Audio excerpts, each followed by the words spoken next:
যে মই BTCৰে চিফ হ'ব। আমি খালি নাঙ্গল করা মানুষকে মাটির পাতা দিব। উপায় নাই রাজনীতি তো করবাই লাগবো আমি। আজি আমি আমার মহাজোঁটৰ প্ৰাৰ্থী তথা BPFৰ প্ৰাৰ্থী ৰংজা কুংগুৰ বসুমতাৰী, আমাৰ BPF দলৰ প্ৰাৰ্থী তামোলপুৰ সমষ্টিত।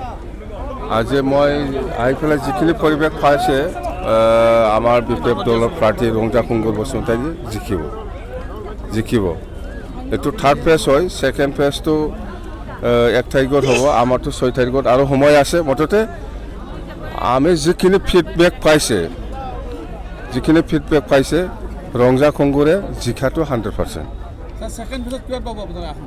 ছেকেণ্ড ফেজতো আমাৰ 30। থাৰ্ড ফেজতো চব গঠি ল'ম আমি। বিজেপি নাই, বিজেপিৰ চিট নাই থাৰ্ড ফেজত।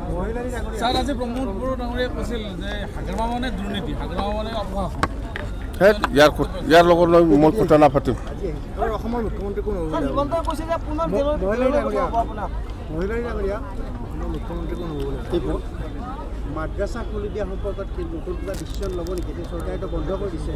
কোনে আমি চৰকাৰ বনোৱাৰ পিছত আলোচনা কৰিম না, এই কথাটোৱে কৈছোঁ।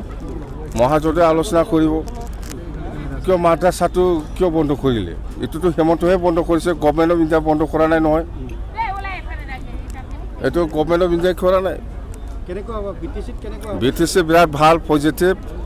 12টাত 12টা আৰু অসমতো পুৰা 70+। মই ব্যক্তিগত অপিনিয়ন 70+ মহাজোঁটে পাব। আৰু এইফালে বিজেপিয়ে 25 to 30 টোটেল। ইয়াৰ ওপৰত যাব নোৱাৰে। পেপাৰত লিখিছে, আপুনি কোৱা কাৰণে লিখিছে। যেনিবা মই কৈছে যে অসমত বিজেপিয়ে চৰকাৰ বনাব, মই কৈছে কাৰণে লিখিছে। হেমন্তই কৈছে না, সেইকাৰণে লিখিছে। আপোনালোকেও লিখক। মই কৈছোঁ আজি বিজেপিয়ে 25 to 30, 25 to 30 টোটেল 126টা চিটত আৰু মহাজোঁটে চৰকাৰ বনাব। মহাজোঁটৰ মুখ্যমন্ত্ৰীটো ৰিজাল্টৰ পিছত আমি ডিচিশ্যন ল'ম। নাই সেনেকুৱা প্ৰপ'জাল নাই। যে মই BTCৰে চিফ হ'ব।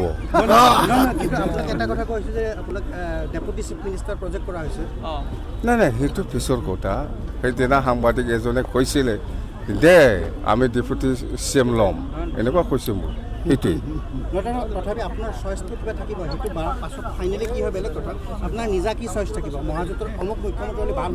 নাই এনেকুৱা মই চৰ্চাই কৰা নাই বা আলোচনাও হোৱা নাই আমাৰ পাৰ্টিত। মুঠতে চিফ মিনিষ্টাৰ কোন হ'ব আমাৰ দলৰ মাজতো আমি আলোচনা কৰা নাই বা মহাজোঁট হিচাপেও আমি আলোচনা কৰা নাই। মুঠতে ৰিজাল্টৰ পিছত ফাইনেল। এইটো হেমন্তহে জানে। হেমন্ত বিশ্ব শৰ্মা জানে ভালকে কোন কি সংগঠন বুলি কৈছে। NLFB জংঘলত গৈছে। এইটো হেমন্তই ভালকে জানে। নাই এইটো হেমন্তই ভালকে জানে। ইলেকশ্যনটো কেতিয়াবা একটা শেষ হৈ গ'ল, BTCও শেষ হৈ গ'ল, জেলত যোৱা নাই দেখোন।